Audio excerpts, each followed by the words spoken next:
Et pareil, qu'il soit commandé. Comment se fait-il que des petits villages, le curé la pile? Eh bien, à l'époque, le curé était la sommité intellectuelle, c'est pratiquement un des seuls qui avait fait des études. C'était sur le bord de la Loire, un lieu où il y avait beaucoup de commerce, beaucoup de passages. C'était l'équivalent de nos autoroutes de maintenant. Et donc, en fait, il tenait salon et il tenait service religieux. Et quand on regarde l'inventaire dont je vous parlais tout à l'heure, il y a marqué qu'ici, il y a des chaises. C'est pas le lieu de travail, c'est un lieu de réception. Et quand on le voit au premier abord, on a l'impression que ce sont des tapisseries. On se dit, tiens, des tapisseries. Après ça, on se dit, non, ce ne sont pas des tapisseries. Mais on remarque ce tour de marron et beige qui fait le tour. Et comme c'est toujours une énigme, on essaye de savoir où ça a été fait. Est-ce que c'est arrivé, que ça a été installé là? Mais on regarde bien, on voit bien que ça a bien été fait pour ici, parce que ça fait le tour de tout.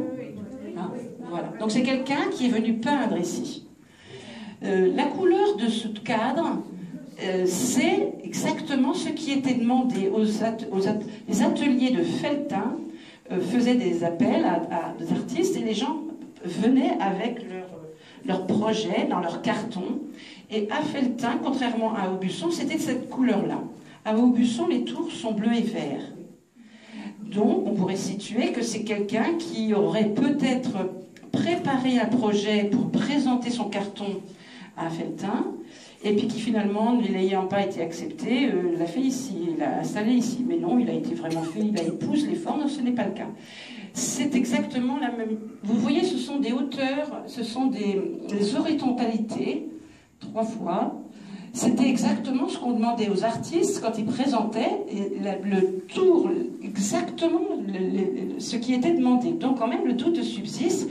Peut-être que si ça n'avait pas été aimé, il l'aurait présenté. Donc vous voyez, ça a quand même un lien très fort avec ces tapisseries de Felletin. Ensuite, c'est sur de la toile. C'est une peinture que vous remarquez n'a pas bougé tellement. La couleur est magnifique. Il n'y a pas d'anicroche, un petit peu de moisissure là, mais très très peu. Or, il se trouve que dans la région, il y a d'autres tapisseries comme ça.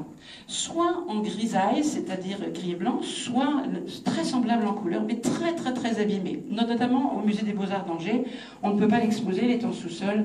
Et donc, pourquoi est-ce qu'elle est restée si bien? C'est qu'elle n'a jamais été ni découpée, ni partagée en famille. Ce qui appartenait au curé est resté là. À la Révolution, le curé n'a pas voulu prêter serment. Il a ensuite quitté la prêtrise et défroqué. Il est resté secrétaire ici à Savenière.